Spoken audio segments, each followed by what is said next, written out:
我是末世中唯一一位7阶巅峰觉醒者，拥有 SSS 级顶级一名，却在我即将突破8阶成神之时，竟被未婚妻注入丧尸之王的精血，导致我瞬间陷入癫狂，被雷劫活活劈死。就在我灰飞烟灭之际，未婚妻充满怨恨。苏望，都怪你！要是清河哥哥死前你让出最后一支病毒阻断剂，他那么好的人，他怎么会死？看着自以为是大仇得报的未婚妻夏沫，不由自嘲一声：明明我们应该是彼此最亲密的关系，如今他却为了一个外人置我于死地，还真是可笑至极。就在最后一个雷劫劈下来，顿时引发了巨大的爆炸声，就连一旁的未婚妻夏沫都未能幸免，当场死亡。但谁能想到，本该死于这场雷劫的我，竟然意外回到了季清河感染丧尸病毒这天。这时我和夏沫、季清河3人刚刚接到基地给出的任务，一起外出收集物资，但没想到在寻找的路上，竟然遇上了一只拥有6阶异能的高阶丧尸。它和其他行尸走肉的丧尸不同，已经开始有了人类的智商，思维敏捷，十分的难缠。但我们本来的目的就是外出寻找物资，甚至为了能将更多的物资带回去，更是轻装上阵，并未携带克制丧尸的武器。面对高阶丧尸，我们本就不是对手，此时更是雪上加霜，而且过多的纠缠只会引起丧尸潮的注意。可偏偏这该死的季清河突然看见6阶丧尸头顶的伤口，非要吵吵闹闹上前去补刀。未婚妻夏沫不仅不阻止季清河作死的行为，还一脸赞同的表示同意。只见季清河正一脸兴奋，抬手指向不远处的6阶。夏沫，你快看，这个6阶的丧尸竟然已经受伤了，要是能把他的晶核挖出来，我的实力就能提升到5阶异能，以后就不再拖你和苏王哥的后腿了。说着，季清河还摆出一副可怜巴巴的模样。虽然明眼人一眼就能看出端倪，但偏偏夏沫吃的就是这一套。他丝毫没有犹豫的点头。可仅凭他自己根本无法对抗6阶丧尸，即便这个6阶丧尸已经受了重伤，他立即将目光转向我，一脸傲慢的命令道：苏望，清河哥哥现在可是咱们小队的人，你不能不管他。你现在马上把那个6阶丧尸的晶核挖出来给清河哥哥。我闻言忍不住轻嘲一声，果然这么蛮不讲理的话，就算上一世已经听过一遍，但还是无法相信这个世界竟然会有脸皮这么厚的人。上一世就是我的未婚妻夏沫，心疼季清河实力低微，不忍心他经常在基地里被人瞧不起，所以在季清河提出这个要求后，他根本不顾我的安危，开始大放厥词，让我独自将6阶丧尸的晶核挖出来，帮助季清河提升实力。结果已经拥有人类智商的6阶丧尸直接发出特殊信号，开始摇人。片刻之后，一大片黑压压的低阶丧尸朝我们涌。我用了浑身解数，好不容易带着夏沫逃离，结果他竟为了救已经感染丧尸病毒的季清河，不惜要闯进丧尸巢内，而我在阻拦夏沫的过程中，不慎被丧尸病毒感染。最后，我强撑着最后的意识，带着夏沫安全回到基地，但夏沫却丝毫不领情，高价悬赏找到了重伤的季清河带回基地。可此时的他已经被丧尸病毒深度感染，命不久矣。基地长手里拿着最后一支病毒阻断剂，低头看向地上躺着的我和季清河，一旁的夏沫还在苦苦哀求基地长先将病毒阻断剂注射给季清河的哭喊声。即便如此，基地长还是毫不犹豫将最后一支病毒阻断剂注射在我身上。而季清河在彻底成为丧尸之前被基地长枪毙，夏沫自此便恨上了我，一心认定是我害死了季清河。就在这时，一个惨叫声打断了我的思索。只见季清河偷袭不成，反而被6阶丧尸在手臂上划出一道伤口。季清河单手捂住流血的手臂，表情痛苦。夏沫见状，拿出腰间特制的鞭子，正要发动补习异能反击，突然一阵阵脚步声传来。他抬头一看，无数只丧尸席卷而来。夏沫脸色唰的一下变得苍白，连连后退。下一秒，他反抗的情绪瞬间消失，立即拉着季清河就开始逃跑，甚至还用不屑的语气命令：苏望，都怪你刚刚不出手，把6阶丧尸晶核挖出来，现在这样全是你的错，你还不赶紧护送我们离开？管我什么事？丧尸潮马上就过来了，你让我去送死保护他一个外人，也不知道你到底是谁的未婚妻。下一秒，还没等夏沫和季清河反应过来，我撒腿就跑，瞬间没了身影。夏沫没有料到我竟然抛下他们直接跑，顿时气得跺脚，气急败坏地指向我：你竟敢抛下我们跑了！等我们回去，定要告诉基地长，你冷血无情，抛弃队友！说着，身后的丧尸潮离得越来越近，夏沫也只好急忙带着季清河狼狈逃跑。我迅速找到一处隐蔽的地方藏匿，等待这波丧尸潮散去再离开。但却没想到10分钟后，夏沫和季清河也找了过来。夏沫看见我的第一件事就是指责：苏望，你一个6阶异能者临阵逃脱，等着被基地长处分！我不在意的耸了耸肩，随后看向他们略显亲密的接触。这不是还有你吗？我相信你能保护好你的清河哥哥，还要我多管闲事干什么？夏沫瞬间放开扶着季清河的手，眼神心虚的四处乱瞟。你胡说什么？我和清河哥哥只是普通朋友，你就是贪生怕死，还污蔑我！夏沫极力否认和季清河不一般的关系，甚至还倒打一耙。不得不说，夏沫还真是精神控制的一把好手。这么一番指责的话下来，要是上辈子的我早就道歉讨好他。我指向季清河被丧尸划破的手臂。是吗？季清河已经感染丧尸病毒，把他扔出去了。夏沫的脸色一变，一脸失望地看向我。苏望，你怎么能说这种话？清河哥哥是战友，你怎能因感染放弃他？我眼底闪过一丝两然，早就料到夏沫会是这个反应，此时季清河还佯装绿茶上前劝架：“苏望哥，夏沫妹妹，你们不要再吵了。我知道是我拖累了你们，我这就离开。”说完，季清河转身就要离开。就在夏沫正要抬手要拦住的时候，突然一声丧尸的吼叫声，季清河被吓得一时没承受，摔倒在地，头更是磕在一旁的石头上，鲜血直流。夏沫急忙上前关心，我看向外面因季清河受伤的血迹找来的6阶丧尸，不由紧皱眉头。没想到我都已经藏得这么隐，还是被这2个蠢货给牵连了，还真是麻烦。此时的夏沫看着季清河头顶上的伤口，顿时怒火中烧，拿着手中散发火焰，正要为季清河报仇。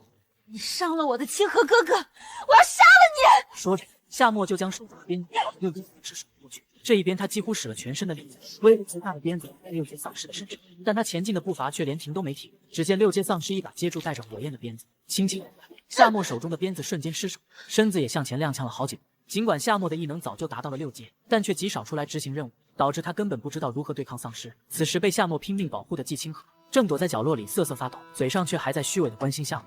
夏沫只好狼狈地捡起不远处的鞭子，再次对着6阶丧尸发起攻击。可异能提升到6阶的丧尸体质早已变得强悍，夏沫连续甩了几鞭子下去，6阶丧尸的身体却没留下一点伤痕，那感觉仿佛夏沫只是在给他挠痒痒一般。对面的夏沫早已因能量消耗变得气喘吁吁。就在6阶丧尸正马上接近季清河的位置时，夏沫一时心急，竟然将鞭子甩在了他的眼睛上。6阶丧尸瞬间暴怒，仰天发出一声震耳欲聋的怒吼。下一秒，原本周围还漫无目的的低级丧尸全部集中的向夏沫逼近。夏沫看到这一幕，这才后知后觉，开始害怕，双腿发软。他一脸求助的看向我，希望我能够出手救救他。季清河也跳了出来，一脸谴责的看向我：“苏望，你还是不是人？夏沫是你未婚妻，你还不出手救她吗？”我见2人如此冠冕堂皇的神情，嘴角不由发出一声冷笑：“你们这回可真是求错人了。重活一世，我可不会再管你们的死活，甚至最希望你们死的人就是我。不过这一切总不好做得太明显，毕竟现如今他们还没有做太过分的事，要是被人看见我见死不救，举报到基地就不好了。”想到这，我闪身挡在夏沫面前，替他阻挡了6阶丧尸的攻击。下一秒，我便和6阶丧尸厮打。打斗期间，我将最后一支治愈药剂注射进他体内，要不然早晚会便宜夏沫和季清河2人。治愈药剂内的能量十分强，6阶丧尸立马发出痛苦的叫，开始无目的攻击。我借着6阶丧尸的攻势，倒头开始装死。6阶丧尸立即冲着一旁藏匿的2人走去。我见状，悄悄地起身离开，看向已经开始和6阶丧尸打斗的人，嘴角勾起一抹冷笑。夏沫、季清河，千万不要浪费了我效果最强的治愈药剂。我很是期待你们如何在恢复伤势的6阶丧尸下逃生。我听着身后的打斗声，头也不回的快速逃离现场，但因为逃跑的速度太快，竟然被地上的东西绊住了脚。我低头一看，竟然还是一个濒死的5阶丧尸。只见他嘴里还在发出痛苦的嘶嘶声，我双眼不由一亮。我靠，居然还是活着的！那不好意思了，你脑子里的晶核归我了。只见地上的5阶丧尸无神的眼睛看向我时，我动作迅速，直接拿起手上的石头对着5阶丧尸的脑袋一顿猛拍。很快，地上的5阶丧尸就没了声息。随后，我伸手取出5阶丧尸脑后的晶核，我看着手中冒着寒气的晶核，不由感慨：没想到这个5阶丧尸生前竟然还是个冰系异能呢，这回真是赚大发了。果然远离了渣男贱女，就连运气都好起来了。可不能弄坏了，等级这么高的一个冰系晶核，不知道能兑换多少病毒阻断剂呢。这时，不远处传来了夏沫和季清河的惨叫声，我赶紧马不停蹄地离开，随后找到一个隐蔽、观景位又极佳的位置。此时，我正一脸欣赏地看向前方，夏沫和季清河被6阶丧尸追上，狼狈不堪的可怜身影。拥有6阶异能的夏沫体内的异能早已耗尽，季清河的形象也不再宛如翩翩公子。最后，夏沫和季清河实在是跑不动了，找了一个地方藏了起来。这个6阶丧尸的伤怎么突然之间就恢复了？现在我们根本不是对手。要是我能和苏望哥一样厉害就好了，你就可以不用这么辛苦了。别跟我提那个废物！要不是他不肯趁着6阶丧尸受伤将晶核挖出来，我们怎么会变得这么狼狈？夏沫那一番没良心的话，全部一字不差地落入我的耳中。我翘起嘴角，随后朝着他们扔出一颗石子，将藏身位置暴露。6阶丧尸立即察觉到异常，转身朝他们走去。夏沫和季清河2人又开始了新一轮的逃跑。我忍不住的轻哼一声：上一世我为了你们身受重伤，最后惨死，这一次也该让你们尝尝这种濒临死亡的感受了。突然，不远处传来火焰的爆炸，随之而来的是无数房屋被波及。我看向前方的爆炸，皱眉，一脸疑惑。我记得上辈子没有发生爆炸，难不成是因为我重生产生的蝴蝶效应？说完，我急忙朝着前方的爆炸发生地跑去。只见季清河躺在地上，身上有7、8处被撕咬的痕迹，显然已经中了丧尸之毒。季清河虽然是异能者，不过以他的实力还不能抵抗丧尸病毒，没有病毒阻断剂，变成丧尸只是时间问题。夏沫左臂明显变得弯曲，只有右手还死死拉着季清河不松开。而此时的6阶丧尸显然受到了爆炸的正面冲击，半边身子都炸没了。他还在不断嘶吼，血红的眼睛死死盯着夏沫2人。想要将眼前的两人撕成碎片。我毫不犹豫地挑出祭骨剑，一剑解决了他。我将那枚金盒取出后，想了想，还是没杀他们，毕竟现在就让他们死在这，实在是太便宜他们。我趁着季清河昏迷，先将他的第3条腿废了。等夏沫得知你从此变成了一个废人，他还会不会死心塌地地跟着你？我不再多想，随手像领小鸡般，一手一个将他们带离了这片危险区域。夏沫和季清河虽然没死，但两人都被感染了丧尸病毒，基地里的病毒阻断剂仅剩最后一支。我倒要看看夏沫会作何选择。很快，我们便回到了体育基地。快！救人啊！这一声引起了全场的注意，特别是6阶 SS 级异能者夏沫都受了重伤，显然是遇到了6阶丧尸。基地长郑阳满脸凝重，三人到底怎么回事？就算遇到6阶丧尸，只要不上前挑衅，使子进入狂暴状态，何至于重伤至此？见基地长郑阳勃然大怒，我添油加醋，将季清河不自量力想趁机捕到6阶丧尸的事情向大家说了一遍，同时将随身带着的记录仪投影给大家看了全过程。当然，我给6阶丧尸注射治愈药剂的片段并未拍摄，在我被6阶丧尸拍倒之后，记录仪就关掉了。郑阳看完后勃然大怒，毕竟夏沫可是郑阳最喜爱的学生。医护人员很快对2人进行救治，不久后2人缓缓苏醒。夏沫醒来第一件事就是到处寻找季清河，直到看见他的身影才长舒了一口气，紧接着左臂骨折的疼痛如潮水般将他淹没，他死死咬着嘴唇不肯喊叫出来。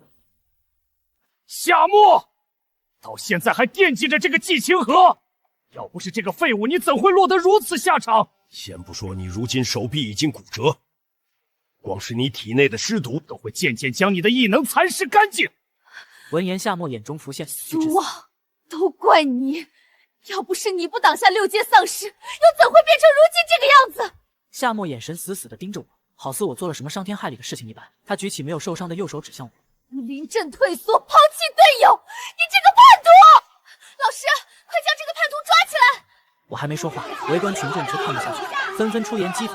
这夏沫也太不要脸了！要不是苏王舍命带他们回来，还是早就死透了。就是，简直是白眼狼！要我说，苏望哥根本不该救他们。谁不知道是季清河不自量力，故意去挑衅6阶丧尸，还有脸指责别人？群众的眼睛是雪亮的，他们在夏沫与季清河之间来回打量。忽然有一个人捂嘴惊呼起来：“你说夏沫是不是和季清河有一腿？”你才发现啊，瞎子都能看出来。视频里他一直维护季清河，醒来第一件事就是寻找季清河，现在还有脸让苏望哥背黑锅，还第3区女神呢，真不要脸！当着未婚夫的面去维护别的男人。我只是把季清河当哥哥，你们胡说八道什么？苏望，你快让他们闭嘴！他还想把矛头转向我，可周围的嗤笑声根本压不住。哥哥不会是秦哥哥吧？我看他就是嫌苏望哥妨碍他和季清河，故意让苏望哥去送死。季清河缩在旁边的病床上，双手死死抓着床单。不是的，我和夏沫妹妹真的什么都没有。季清河说完怨恨地看向我，我冷笑一声。现在季清河肯定感觉到了第3条腿没了的事实，只是现场围观者众多，他也没脸脱下裤子检查，更不敢朝我发难，不然这么私密的事情可就人尽皆知了。夏沫，你太让我失望了。夏沫是他最喜欢的学生，现在却为了个小白脸成了废人，而且还名声尽毁，连带着他这位老师都颜面扫地。夏沫听到老师的训斥，浑身一震，他看向郑阳的眼里带着焦急。老师，我知道错了，你那里不是还有最后一支病毒阻断剂吗？老师可否给学生？听到此话，我突然皱缩。铁盟基地只是正义联盟3个基地的其中之一，而原本每个基地都有病毒阻断剂。可自从铁盟基地的医疗团队和研究室被黑暗联盟炸毁后，铁盟基地的病毒阻断剂就无法自给，只能从其他基地调取。然而不论哪个基地，病毒阻断剂都是紧缺的医疗资源，其他2个基地自然不会多给。目前铁盟基地的病毒阻断剂仅剩最后一支的事，除了基地长等少数高层知晓外，其他人根本无权得知。夏沫绝没有权限提前知道，而且看他的样子不像是主持。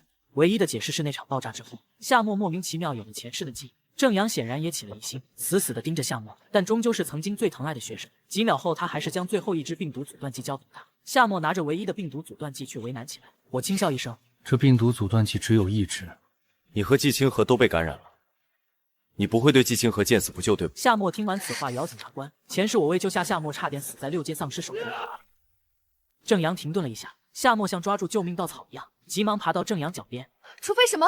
老师，你快说啊！”除非有更高阶异能者愿将晶核换给季清河，用异能抵抗尸毒，拖延到新阻断剂送达。此言一出，夏沫下意识地望向我，他的眼中满是恨意。苏望，要不是你不肯独自对抗丧尸潮，掩护我和季清河撤退，我们怎么会落得这个下场？你不应该将异能者晶核给他吗？这都是你欠他的。你想用我的异能晶核救季清河？夏沫，你知道你自己在说什么吗？围观人员都听不下去，顿时炸开了锅。这夏沫怕不是疯了吧？异能晶核是异能者的命，要是挖出来的话，苏望哥还怎么活？季清河就是自作自受。就是，要不是贪图6阶丧尸晶核，怎会如此？我看他是被季清河灌了迷魂汤，连基本是非都分不清了。夏沫被众人指责的脸色难看，却仍不死心。他转头看向郑阳：“老师，您看，苏望根本不顾战友情谊，季清河都这样了，他却见死不救。”够了，夏沫，你要再说下去，今后就不再是我的学生。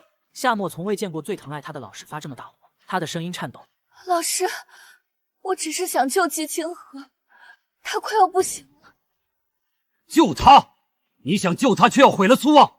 你可知苏望若突破7阶，将会是铁盟基地首位7阶 SS 级异能，到时别说是6阶丧尸，就算丧尸王亲临，他也有一战之力。我们铁盟基地也不再是最弱的城邦，他是我们整个基地的希望。若是毁了他，未来谁抵御丧尸潮，谁对抗黑暗联盟？你却为了这个小白脸要挖苏望的异能晶核，你还有没有脑子？郑阳虽是6阶 SSS 级异能者，但年事已高，愈发力不从心，他也不知还能抵挡几次丧尸战。闻言，夏沫瞬间瘫坐在地，我却一脸从容。既然你这么想救他，为什么不把自己的稳之技让给？还是说他在你心里并没有那么重？我自然清楚夏沫为何如此在意季清河。季清河虽然来铁盟基地才3年，可他却长了张与夏沫的白月光秦阳极其相近的脸。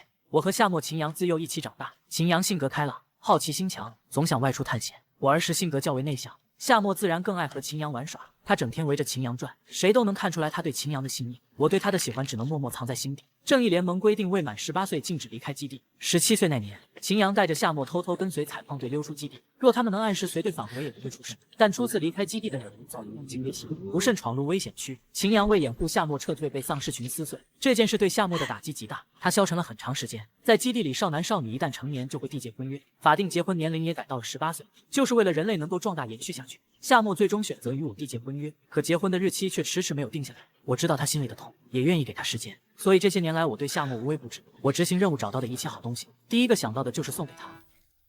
可没想到我最后却死在了他的手上。夏沫眼神阴狠瞪着我，恨不得将我千刀万剐。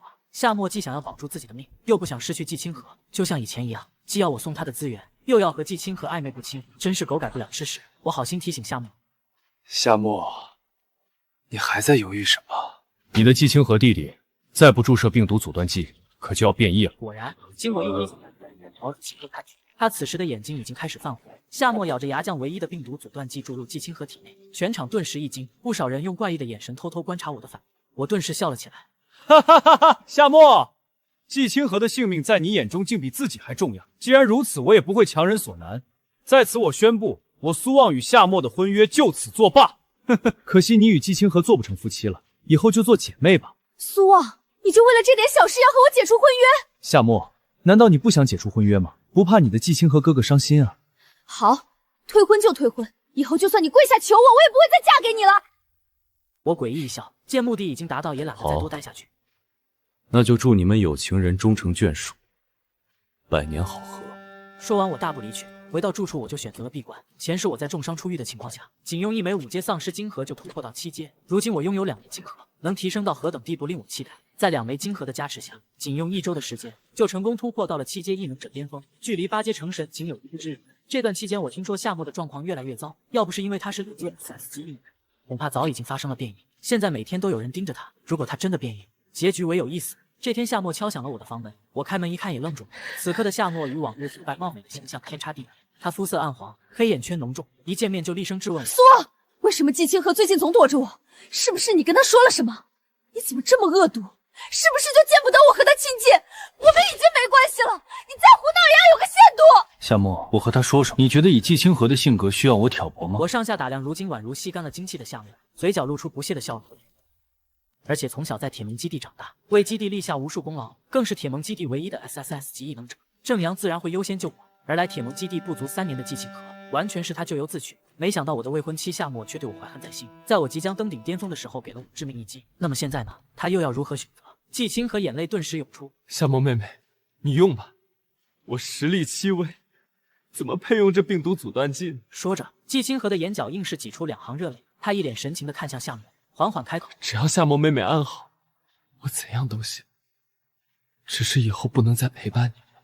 夏沫妹妹，答应我，你一定要好好活下去。”众人都被季清河的茶言茶语恶心的不行，偏偏夏沫很吃这套，他心痛欲碎，直接跪在郑阳面前：“老师，真的就没有别的办法了吗？”其他区域的病毒阻断剂同样紧缺，未必有货，而且等送达至少要1个月。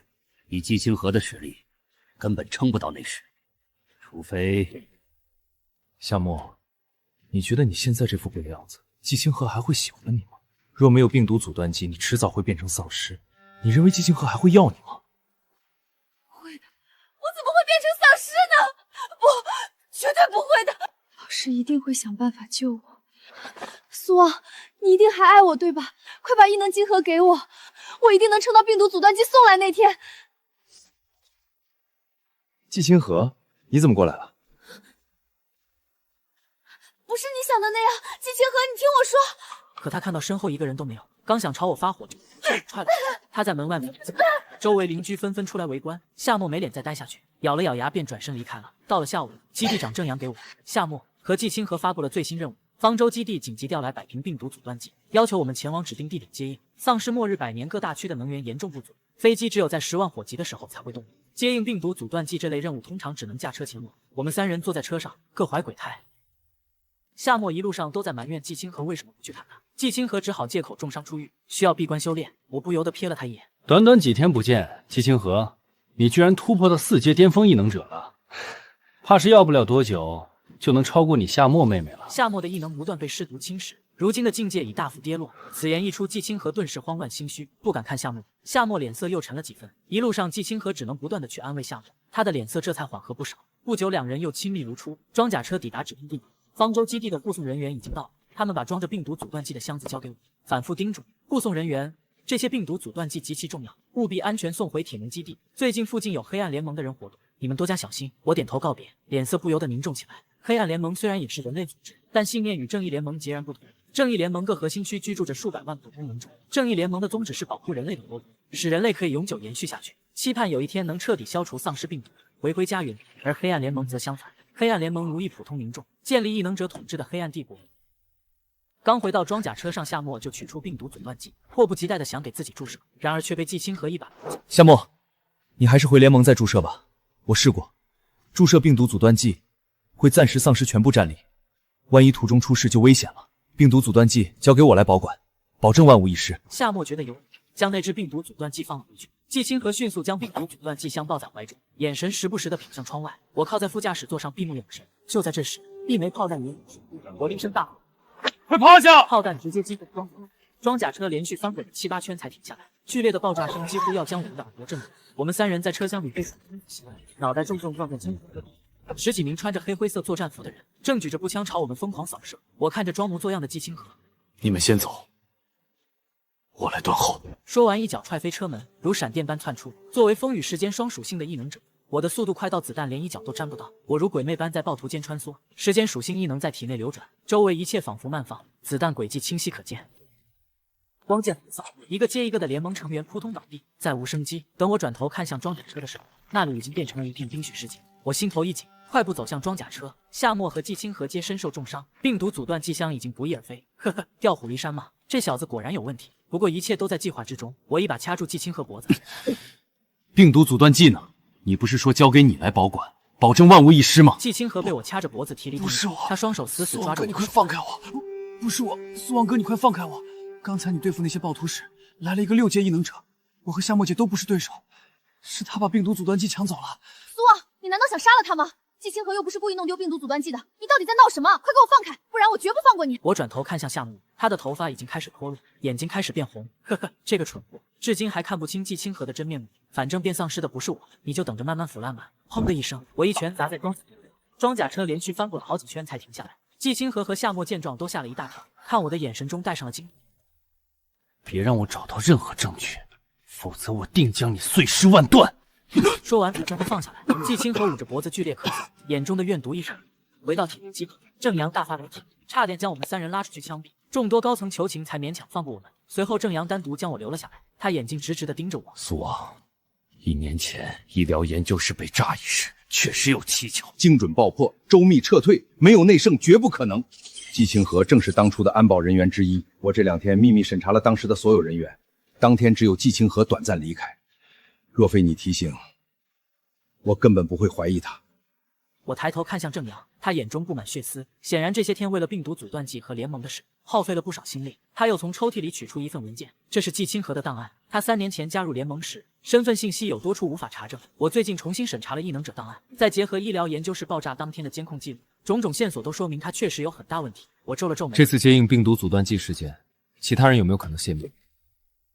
绝无可能。方舟基地的护送人员是我心腹假扮的，他们跟随我多年，绝无问题。知晓此次任务的只有你们3人，你和夏沫都是我看着长大的，最大的嫌疑人唯有季清河。我离开郑阳办公室时，他将真正的病毒阻断剂交给了我。苏王，我对夏沫已经彻底失望了，这支病毒阻断剂要不要给他，你来做决定。无论你做何选择，我都支持你。3天后，夏沫身上的腐烂味越来越浓，他已经处在变异的边缘。若无病毒阻断剂，他最多只能撑1天。此时的他整个人都已经陷入了绝望，甚至也开始有些怀疑季清河。要不是他当初将最后一支病毒阻断剂给了季清河，现在怎会落得如此下场？要不是季清河非要挑衅6阶丧尸，他又怎会断臂中弹？当时迫不及待地想注射病毒阻断剂时，季清河以危险为由阻拦，他竟觉得季清河是在为自己着想，乖乖地把病毒阻断剂交了出去。苏望掐着季清河质问时，他还护着季清河，骂苏望无理取闹。夏沫发出绝望的嘶吼，他的心中涌起了无尽的火焰。这时季清河又来了，他强忍着恶心抱住夏沫。夏沫，都是我的错，才让你变成现在这个样子。放心，我已经私下联系了光明基地的朋友，他今晚会送一支病毒阻断剂过来，一会儿我们就一起前往北门接应。季清河的眼神左顾右盼，然后凑近夏沫耳边，音量降低：这支病毒阻断剂是偷偷带出来，绝不能让他人知晓。夏沫将刚才的怀疑抛之脑后，他仿佛抓住了救命稻草一样，想也不想就答应。夏沫自幼在基地长大，又是基地长郑阳的嫡系，北门的密码他是知道的。到了晚上，夏沫毫不犹豫地输入密码，偷偷打开了北门。可眼前的一幕却让他彻底失望，放眼望去，全是黑暗联盟的民众，这哪是什么光明基地的朋友来送病毒阻断剂，分明是季清河早就设好的陷阱。他要将整个铁盟基地卖给黑暗联盟。夏沫的父母皆死于黑暗联盟之手，他们倒在血泊中的模样，如今仍然历历在目。而他竟为这群畜生亲手打开了铁盟基地的大门。他猛地转头看向身后的季清河，该死，你是黑暗联盟的人，你这个骗子，我杀了你！他猛地扑向季清河，恨不得将季清河生吞活剥。前世他为了这个骗子亲手杀了最爱他的人，此时他才终于意识到自己多么愚蠢。此刻夏沫因为中毒已跌至1阶异能者，比常人强不了多少。他被季清河一口吞噬，如垃圾般瘫在地上。季清河彻底撕下伪装，夏沫，别怪我，要怪就怪你太蠢了。哈哈哈哈！蠢货！我要你亲眼看着铁盟基地沦陷！话音刚落，上万名黑暗联盟异能者如潮水般涌来，他们看夏沫的眼神中充满了嘲讽。黑暗联盟的人都进入铁盟基地后，我悄无声息出现在了夏沫面前。夏沫抬头看见是我，眼泪如决堤般涌了出来。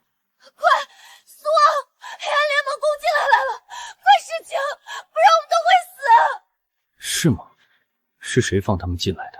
基地人死光，谁是罪魁祸首？夏沫，前世你为季清河报仇，亲手杀了我，这一次你可满意？你也回来了，不然呢？夏沫，你为了黑暗联盟奸细杀了我，毁了基地最后的希望，现在又要彻底毁灭这里，毁掉我们共同守护的家园吗？我的每句话都像一把冰冷的尖刀，狠狠刺入夏沫的心口。他想起前世我一次次将最好的东西送给他，一次次在他闯祸之后为他求情，一次次将他从死亡的边缘拉回来，可他却在我最紧要的关头，毫不犹豫地选择背刺。对不起，我错了，苏王，对不起。他不断地重复着这些话。我将那瓶病毒阻断剂拿了出来，然后戏谑地看着他。夏沫，真的病毒阻断器早就送到了。正阳大人说，是否给你由我决定。给我病毒阻断剂，苏望，求求你给我！我知道我该死，但我还不能死。苏望，我要赎罪，我要杀了季清河那个畜生！求求你！我看他卑微乞怜的模样，心中毫无怜悯。我当着他的面，毫不犹豫地将病毒阻断剂注入了自己体内。病毒阻断剂不仅能解丧尸病毒，还蕴含着浓郁的生命活力元素，常人注射可大幅增强体力。我清晰地感受到肉体的强度正在飞速提升，风雨时间双属性异能也变得更加活跃。夏沫死死地盯着我，苏王，你就在这里慢慢腐烂吧。随后纵身一跃，腾空而起，瞬间就消失得无影无踪。铁盟基地外围，黑暗联盟已经落入了包围圈，刺耳的警报声不断回荡。空中21艘如同钢铁巨兽的飞行战舰，将整个铁盟基地外围罩得如同白昼。见此一幕，黑暗联盟首领7阶 SSS 级雷系异能者利虎立马下达了撤退的命令。利虎，不好，中计了，快撤！但是很显然，一切都迟了。下一瞬，密集的能量光束如蝗虫般爆射而下，直接就覆盖了所有涌入的黑暗联盟成员。他们还来不及反应，就成片的爆炸声和惨叫声交织在一起。这场战斗变成了单方面，利虎周身爆发出刺目的雷电，数十座建筑物瞬间被砸成废墟。他试图突破火力防线，就在这时，我从天而降，手持祭补剑，对着利虎力劈而下。时间在这一刻仿若凝滞，风与时间双属性的极致力量全面爆发，剑身的周围逐渐开始扭曲。利虎发出不甘的怒吼，他一拳轰出，一道粗如巨龙的狂暴雷霆朝我迎面而来。但太慢了，那狂暴的雷龙被我从中瞬间溃散。紧接着，祭补剑毫无阻碍地切入了利虎的护盾，轰然破碎。利虎的脸上露出了绝望，剑光一闪而过，我背对着他，刹那间整个世界都陷入了死寂。战场上所有人的目光都不由自主地朝我这边聚焦过来。只见利虎僵立在那里，下一秒，噗的一声，不可一世的黑暗联盟首领就这样被我一剑秒杀。所有人都被这惊天一剑彻底震慑住。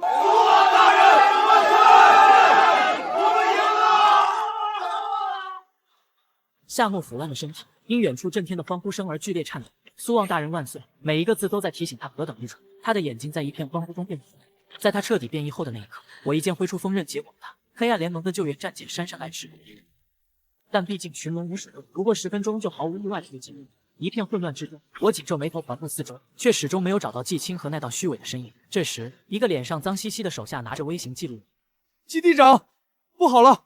季青和趁战乱抢越野车，朝西边废墟跑了。避开众人离开，他背后不只是黑暗联盟。我眼神一冷，一脸凝重地看向手下。你说他朝什么地方跑了？手下被我的气场一时吓到，双腿一软，语气结巴地开口回答：西边废墟有问题吗？我手摸着下巴思考，刚刚果然没有听错。我记得上一世西边废墟可是丧尸王诞生的地方，季青河选择逃生去那里，一定不是巧合。想来背后指使季青河的人，应该就是丧尸的最高首领丧尸王。手下哆哆嗦嗦递上手里微型记录仪。苏王大人，这还有监控拍下季青河离开时的画面。我接过记录仪，低头查看，画面里的季青河站在早已死亡的丧尸夏沫面前。还真是废物，居然就这么死。可惜还是没有弄到苏望那个杂产的 SSS 级异能晶核。不过既然你这么喜欢我，就将你的6阶晶核给我。基地长郑阳心有不忍地转过头去，不愿再看，毕竟夏沫是他曾经最疼爱的学生。我却根本不在乎夏沫的惨状，眼神直勾勾地盯着画面中的季青河。只见他立即吸收了夏沫的6阶晶核，周身散发出赤色的火焰。不过片刻火焰消失，季青河神色变得焦躁。不够，完全不够！我要变得更强大。季青河掏出一颗黑色晶石，用力狠狠捏碎，一滴墨汁色血液直冲他的眉心。下一秒，季青河竟然连跨3级突破到7阶异能。等做完这一切，季青河终于露出了阴冷满意的微笑。他纵身抢了一旁的越野车，猛踩油门，毫不留情地绝尘而去。黑暗中只剩下夏沫冰冷的尸体留在原地。我连忙将画面倒推在季青河捏碎晶石的画面，瞳孔不由收缩。这滴墨汁色的血液，我再熟悉不过，那是丧尸王的精血，而且纯度极高。上一世我就是因为在渡雷劫时被夏沫注射精血，导致两者能量相撞发狂，结果被雷劫活活劈死。我紧紧握住手中的记录仪，声音冰冷：看来季青河早就和丧尸王勾结在了一起。夏沫只是他扰乱基地的棋子，他的目的只是我体内 SSS 级异能晶核。上一世季青河就已经计划好了一切，本想一边利用夏沫的事情，一边找机会对我下手，但令人没想到的是，他竟然意外被丧尸病毒感染，早早的死了。夏沫在他死后意外发现他留下的丧尸王精血，但被怨恨蒙蔽了双眼的夏沫一心在想置我于死地，竟然没有过多怀疑的直接将精血注射到我体内，策划了那场背叛和谋杀。想到这，我不由开始自嘲。不得不说，上一世我还真是不忍心。我抬头看向西边的废墟，眼神发冷。季青河，上一世你死得太痛苦了，这一次你害死了这么多无辜的人，我定要你生不如死。基地长郑阳察觉到我的情绪，一脸担心地看向我。我知道你想做什么，西边废墟太过危险，有无数丧尸，还有变异高阶异兽。基地长郑阳看向我身上的伤口，要不等你把身上的伤养好了再去。这几天我可以先派精英小队去西边废墟探探路。不用，我没事。如今季清河已经吸收了丧尸精血，精英小队根本不是对手。这件事既然由我发生，也必须由我亲自解决。既然你已经决定好了，这个空间项链你拿着，这里面有基地剩余的病毒阻断剂和治愈药剂，能大大降低被感染危险。苏王，铁盟基地未来的希望，如今可全在你的身上，你一定要活着回来。我没有推辞，接过基地长正阳手里的空间项链，郑重的点了点头，一脸严肃的向基地长正阳保证：基地长，你放心，我一定不辜负你的期望。下一秒，我催动体内的风系异能纵身一跃，跳下基地高楼城墙，速度飞快的朝着西北废墟跑去。体内风系异能经过强化，早已不同往常。不过1刻钟，我就来到了破败不堪的西边废墟。我眼神死死盯向前方，嘴角扬起一丝冷笑。我苏望，这一世我要突破8阶巅峰，还要让你为自己的所作所为付出万死难偿的代价。我抬脚往废墟深处走，上一世那里也被称为死亡禁地，只因100年前丧尸病毒爆发，这里是第一个沦陷的城市，也是病毒最初最狂暴的源头。所以这片废墟经过多年的沉淀，如今已经成为了无数高阶丧尸的诞生地，甚至丧尸王也蛰伏在这里。此时天色变得越来越昏暗，随着我越走越深，一股刺鼻的血腥味越来越浓，我能感觉到周身有一股怨的浓味。四周的低级丧尸闻到食物的味道，纷纷嘶吼着朝我过来，但都被我的祭补剑瞬间秒杀。这片废墟的范围实在太大，我只好将7阶巅峰的精神力扫描四周，试图寻找季清河的踪迹。我的视线就锁定在不远处的一座废弃大厦。这座大厦曾是末世前最繁华的商场，只因经过100年的丧尸侵蚀，它竟然还屹立不倒在城市的最中央。我顺着路线来到废弃大厦门口，果不其然，还没进去就听到了季清河破防的咒骂声。这丧尸王精血里的暴虐气息果然难以压制，夏末那枚6阶精火根本抵挡不住。要不是苏望那个杂种异能竟然一路狂飙到7阶巅峰，我怎么会奈何不了他？明明只要夺了他的 SS 级异能晶核，就可以压下丧尸王心血反噬，登顶末世，成为最终的王。我闻言眼底闪过一丝了然，季清河竟然野心这么大，怪不得他要忍辱负重潜伏在恋爱脑夏沫身边。原来一开始他就是为了我的 SSS 级的异能晶核。这么看来，他也不是真心为了丧尸王做事。他先是以丽香诱骗取丧尸王的精血，又花言巧语的哄骗夏沫打开基地大门，最后勾结黑暗联盟的利普趁虚而入。这一系列的计划堪称完美，只是可惜他遇上的不是一般人，而是重活一世早已蜕变的我。我一脚踹开了废弃大门的玻璃，一声巨大的碎裂声传来。季清河听见门口的动静，猛地转身，下一秒他看见我出现在这里的身影，瞳孔一缩，脸色也瞬间变得苍白。季清河抬起手，哆哆嗦嗦地指向我：“苏望，你怎么找到这里来的？”我释放属于7阶巅峰的精神力威压，此时季清河还未彻底吸收丧尸王精血内的能量，顿时承受不住，单膝跪地，一口鲜红色的血液喷洒在地上。我一步步靠近季清河，最后停在他的面前。季清河，你以为靠丧尸王精血逃进死亡空地就能平安，异想天开。你怎么知道我用了丧尸王精血？没人知道。你不是苏望，你是谁？我当然是苏望，不再是被你和夏沫玩弄的傻子。重生归来，恩怨该了结了。季清河此时才明白过来，这段时间我的反常举动，眼神里瞬间没有了害怕，取而代之的反而是滔天的恨意。只见季清河表情狰狞的哈哈大笑。原来如此，不过就算这些事都是我做的，你能怎么样？我体内现在可是身怀丧尸王的精血，以后我的身体定会不死不灭，统领整个末世。季清河强行催动体内丧尸王的精血，瞬间他的实力竟然从初级突破到了7阶巅峰。季清河一脸得意的表情看向我。你明明拥有 SSS 顶级异能，却偏偏要保护那些弱小无能的普通人，还真是个蠢货。而我将会站在末世的最顶端，成为真正的强者。我眼神一冷，立即催动体内的风系异能，闪身到季清河的身边，冰冷的声音如死神般传来：“呵呵，强者，就你也配？”说着，我一拳打在季清河的胸部，只听一阵泪碎裂的声音。季清河体内的丧尸异能瞬间燃烧，身体因为不断的陷入风筝，飞一般的狠蹲在墙壁上，口中吐出被丧尸精血同化的黑色血液。季清河艰难抬头，一脸不可置信的看向我：“不可能，你我明明都是7阶巅峰的实力，我怎么可能连还手之力都没有？我可是亲身熬过一次8阶巅峰雷劫的人，你不过是靠强行催化丧尸能量才能到这个等级，而我的精神力早已在雷劫淬炼中突破极限，对付你简直不吹灰之力。这一世季清河，你该付出你的代价了。”季清河感受到周身的杀意，顿时吓得魂飞魄散，急忙掏出丧尸王当初为了任务能够顺利完成赠予的黑色晶核。季清河的手掌一用力，手中的黑色晶核瞬间被捏碎，一股强大的威压席卷整座废弃大厦。那是丧尸最高首领的气息，只要感受到的丧尸们将会无条件听从指令。但有个弊端就是攻击时可能会误伤发布指令。季清河听着源源不断靠近的嘶吼，脸上露出疯狂的笑容。就算你实力强劲又如何？如今整个死亡禁定的丧尸都会过来，最低的等级都有5阶异能。我得不到的，你也别想好过。你就和我同归于尽吧！我转身看向废弃大厦门外，只看见一片黑压压的丧尸潮急速而来，其中甚至还有几个7阶异能的高阶丧尸，这场面十分骇人。要是换做其他人，此时早已被吓得浑身颤抖，而我只是一脸冷漠等着丧尸潮的到来。只因我的实力不仅是7阶巅峰，更是掌控时间与风霜属性的 SSS 级异能者。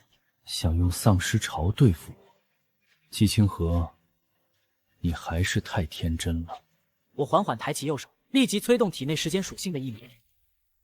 时间冻结。只见废弃大厦挂在上，而即将闯进废弃大厦内部的丧尸潮全都一动不动停在原地，脸上还维持着狰狞的表情。这一刻，整个世界安静的可怕，唯一的声音就是季清河惊恐的呼吸声。季清河，这怎么可能？你在7阶巅峰，竟然就能如此轻易的掌控时间！我上前掐住季清河的脖子，他脸色瞬间变得涨红，致命的窒息感将他淹没。无奈季清河怎么挣扎都无法。别杀我！我可是你未婚妻最爱的人，你不能这么对我！你和夏沫上一世把我害得这么惨，今天我就让你尝一尝什么是求生不能，求死不得！我松开手，下一秒，季清河捂着脖子跌倒在地，开始大口大口呼吸着新鲜空气。我掏出袖中的匕首，直直射向季清河的下半身，让原本就废了的下身再度身受重创。季清河痛得差点晕过去，但却被我强行保持清醒的意识。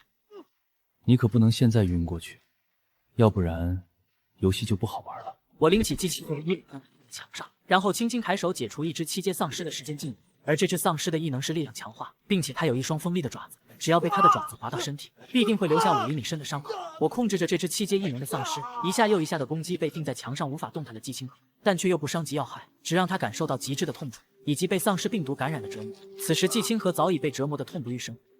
苏王，我求求你杀了我吧，我快要痛死了。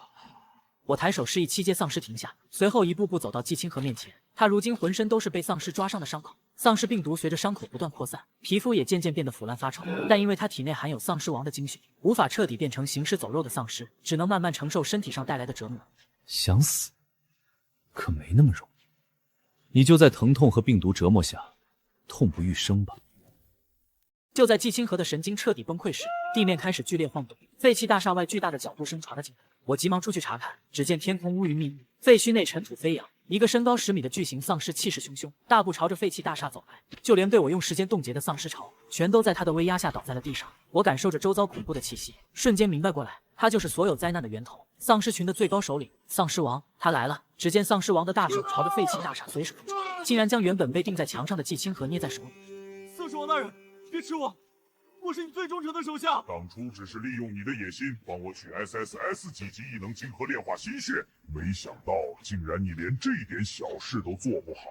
既然如此，你就成为我的提升实力的垫脚石吧。丧尸王一口吞下季清河的身体，就连尸骨都没能留下。丧尸王结合最后一滴精血后，周身一道金光闪烁，竟然直接强行突破了8阶异能初期。瞬间，丧尸王的笑声震耳欲聋。哈哈哈哈哈！突破了！我终于突破8阶异能了！此时只要我吞噬了你的 SSS 级异能晶核，我的实力就可以达到8阶巅峰了。小子，你的死期就要到了！瞬间，丧尸之王释放的威压几乎笼罩整个死亡禁区。丧尸王手中凝聚8阶初期异能巨躯，用力挥向我，随着而来的是群落归舞，形成的一个个沙尘暴席卷而来。 8阶初期，那正好让你助我一臂之力。我立即将 SSS 及双属性异能催动到极致，不敢有丝毫保留。风系异能与时间异能同时启动，形成一个盾牌一样的保护者，将我牢牢护在中央。一声巨响，丧尸王的巨拳狠狠砸在我面前的保护罩上。下一步，丧尸王被震得连连后退，双异能形成的保护罩也出现无数条裂痕，但却完美替我扛下了8阶异能的全力一击。这怎么可能？你一个7阶巅峰异能，竟然能挡住8阶异能的全力一击！周身躁动的气息开始疯狂攀升。缓缓抬头望向天空，此时口吐战，其中还闪烁着紫色的闪电，发出令人恐惧的惊雷声。时间终于到了，你难道不想知道，明明这死亡禁区是你的地盘，为什么我要特意在这个时候进来？就是因为今天会死在这里的是你，而不是我。上一世8阶巅峰异能的雷劫离约而至。之前我被夏沫注入丧尸精血，导致颠倒失控，最后被雷劫活活劈死。这一世我将要主动引发整神雷劫，借此斩杀丧尸王，还众生一个没有杀戮、没有战争的世界。丧尸王一脸恐惧地看向天空中的雷劫。你疯了！竟然主动引发8阶雷劫！你想死，可别带我一起！我不会死，死的只会是你。我将基地长正阳空间项链里的治愈药剂一引而尽，只听轰隆一声，第1道8阶异能的雷劫从天而降。但他的目标不是我，而是刚刚也突破8阶异能的丧尸王。我利用时间法则迅速替换了丧尸王的位置，将他强行拉入雷劫范围内。丧尸王瞬间被雷劫击中，发出一声痛苦的哀嚎。雷劫的威力恐怖如斯，尽管丧尸王已经极力防守，但还是瞬间将他劈得皮开肉绽。不要劈了！随着雷劫第2道、第3道、第4道接连落下，全都分毫不差地劈在丧尸王身上，但也有其他细微的雷劫劈在我的身上，只不过身体却没有留下一点伤害，反而能够淬炼我的肉身，强化我的体魄。而劈在丧尸王身上的雷劫，对他来说却是武器。只见他的气息变得越来越巨大的身形也开始逐渐站稳，直到最后一道雷劫劈下，丧尸王发出绝望的嘶吼声，缓缓地心无双，随后身体无力地倒在地上。倒地的瞬间，地面发出一声巨响。我举起击鼓剑站在丧尸王身上，眼神漠视地取出丧尸王颜色纯正的紫色晶核。此刻天空中的乌云渐渐散去，久违的太阳缓缓升起，我周身气息已经彻底达到8阶最顶。至此，7阶巅峰的屏障彻底破碎，第一位突破8阶巅峰的强者诞生。我从早已被雷劫劈死的丧尸群身旁走过，离开这片死亡禁区。等到我再次出现时，已经在铁门基地内。此时，基地内的所有人都抬头望向天空，感受到那股炙热、温暖、属于太阳独有的气息。众人的脸上全是一副享受的表情。大家快看，打败丧尸王的苏旺大人，他回来了！末日马上就要结束了！苏旺，你做到了！是你拯救了末世，拯救了我们！如今丧尸王已经死亡，黑暗联盟首领也被全部歼灭。从今天开始，末世世界终结，人类的新生即将开始。话音刚落，全场瞬间变得沸腾。接下来的日子，我带着精力为横扫世界的每个角。各地的丧尸都被我们消灭，丧尸王的血液也并不能浪费。研究员们成功研制出抗体血清，彻底阻断了丧尸病毒再度爆发的可能性。1年后，人们在老人的诉说下，重建了末世前的繁荣城市，公路恢复通行，农田重新耕种，孩子们在阳光下奔跑欢笑，再也不用害怕丧尸与黑暗，仿佛曾经的末世世界只是众人做的一场噩梦。我站在观景位极佳的天台上，俯瞰着面前繁荣昌盛的世界，扬起满意的微笑。曾经的基地长正阳走到我身边。苏旺，如今不用再整日提心吊胆，你就不打算找个女朋友安心过日子吗？我现在只想好好守护重建的家园，不再被人侵害。就在这时，远处一个活泼开朗的女孩跑到我面前，她眉眼弯弯，笑容温暖，仿佛能从她的脸上看见未来的希望。她是我在丧尸巢穴里救下的孤儿，天生拥有罕见的治愈系异能。即便她是在混乱的末世中出生，但她的心性善良。只见女孩拿着手里的文件汇报工作。苏旺哥哥，联盟送来消息，第一批新生婴儿健康普查结束，所有婴儿都没有携带病毒。没有病毒，没有背叛，没有杀戮，这才是人类该有的世界。我看向远方，温暖的阳光洒在脸上，城市街道人们的欢笑声此起彼伏。我暗暗下定决心，从今往后，苏旺将会永远守护住此时人们的笑脸。上一世我在尸山血海死亡，经历的所有的痛苦和背叛，但从今以后，这一切全都会化作我勇往直前的动力。身上的伤痕再也不是绝望的枷锁，而是建立着繁荣城市的勋章。打不败我的，只会使我变得更加强大。自此，黑暗散去，阳光洒遍大地，末世终结，人类的幸福即将来临。